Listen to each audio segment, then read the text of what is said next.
Welcome to your Barbados Today Evening News Update, today Monday, May 4.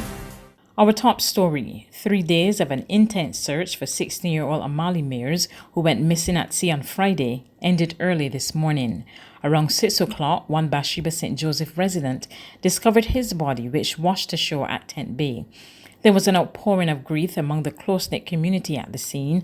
Family friend and MP for St. Joseph, Attorney General Dale Marshall, said it was a tragic day. And I feel a sense of loss. I spent some time with his dad this morning, and the entire family is heartbroken. And also the entire Bathsheba Tent Bay community. This, however, though, puts to rest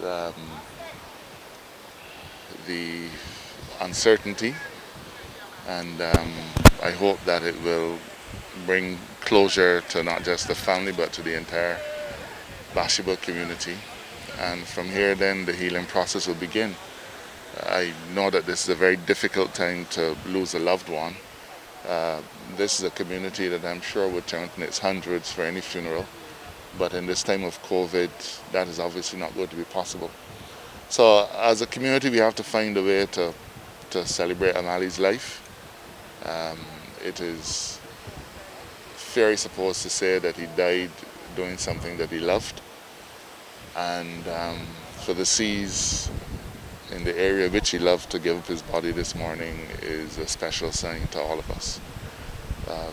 But now we have to mourn and then let the healing begin.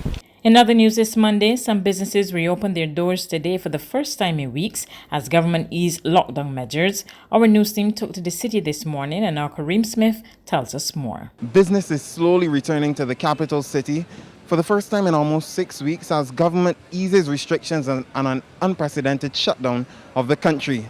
It's a sign of hope for citizens and businesses amid a period of great uncertainty for the country.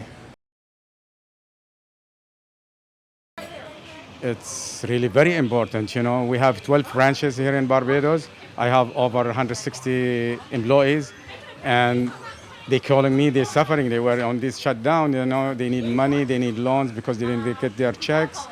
And I'm glad we open, and I'm glad we, all businesses in Barbados, we just, to boost the economy and work and let these people, get their, make money, make living, because 6 weeks almost now, and you don't know how bad it is. I mean, my phone didn't stop ringing from my staff. When we're gonna come to work, please, we need, loans and stuff like that. So I'm glad we're here, and the government, did the right thing. Thank God now everything is okay. Hope, the people will comply with what the Prime Minister says for the, the distance, wearing masks and hand sanitizing, and all these essential things. So we're glad we're back. It's been a rough time for us. Of course, we're open now, so we got a couple customers coming in, so we're very thankful for that at least. But judging from what I've seen in terms of the market, persons coming, not a lot of persons are actually coming in. So we're holding on, but it's been very, very, very difficult for us. Very, very difficult. Families still need to be fed. Families need to be fed. And stock is running a little low. But we're doing what we can to help. So far, we've helped quite a few schools who needed tablets and so on. And we try to assist in making sure that students get that. With the we had a lot of Amazon for us. We didn't even charge to put the Google Play Store on. We just put on the Google Play Store for them. So we've been trying to do our part, but it's hard. Beaches around the island also reopened this morning from 6 o'clock. Scores took to the sparkling blue waters for a dip. Some walked along the beach and others played games and exercised. Several patrons told us it was just what they needed. It feels great, very much so.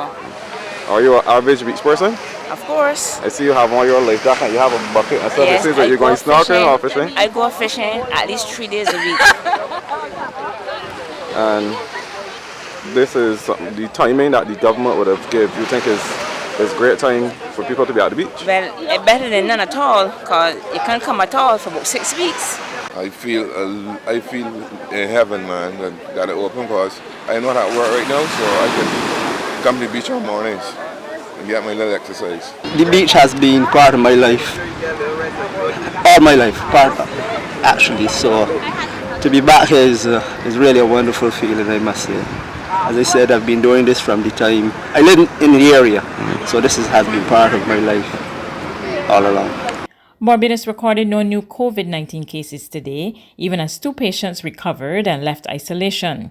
According to health authorities, this brings the number of recovered persons to 46, reducing the number in isolation to 29. 82 persons have tested positive for the viral illness since March 16, when the first 2 cases were diagnosed, and 7 deaths have been recorded. The number of tests completed by the Public Health Laboratory is 2,458. There's regional and international news after this short break.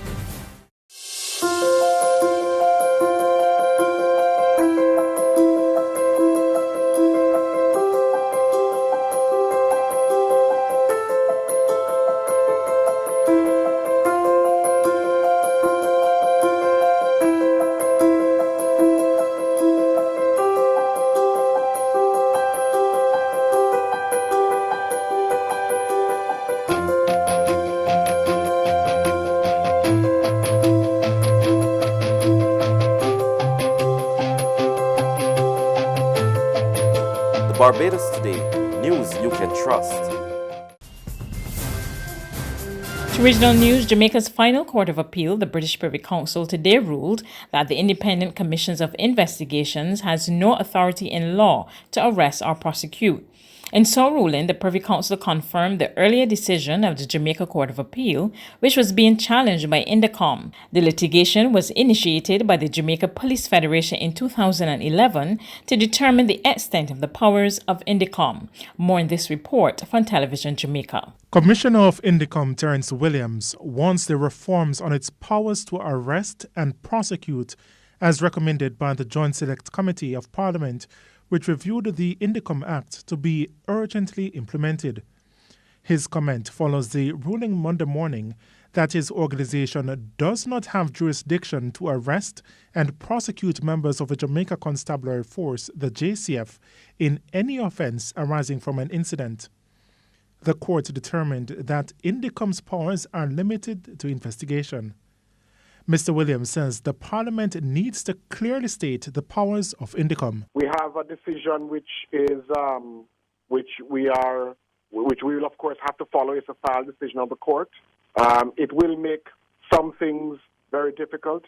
It is not, we believe, what Parliament intended, because the Joint Select Committee of Parliament has since then called for reforms of the Indicom Act to make the power to arrest and to prosecute very clear, and that was done over 4 years now. And we are hoping that those reforms will now be urgently attended to, because we need Indicom to have the independence to act. On the international front, a fresh war of words between the United States and China. This time around, U.S. Secretary of State Mike Pompeo claims COVID-19 originated in a lab in Wuhan, China. But China's state broadcaster CCTV has blasted the remarks as insane and evasive. It was in the Global Times, which is a Chinese state media newspaper, and it's published both in English and Mandarin, and both versions really had searing words attacking Secretary of State Mike Pompeo.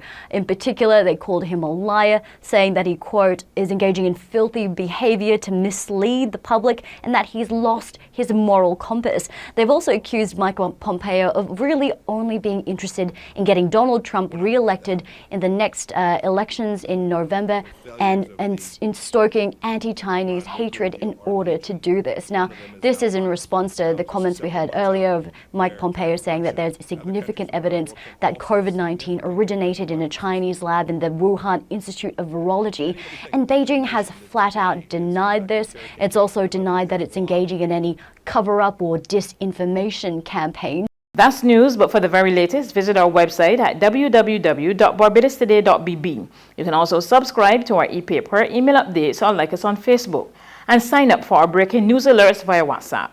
We're also on Izumi Media and bus terminals, as well as screenplay at supermarkets and gas stations near you. You can also hear us on Mix 96.9 FM and Capital Media HD 99.3 FM.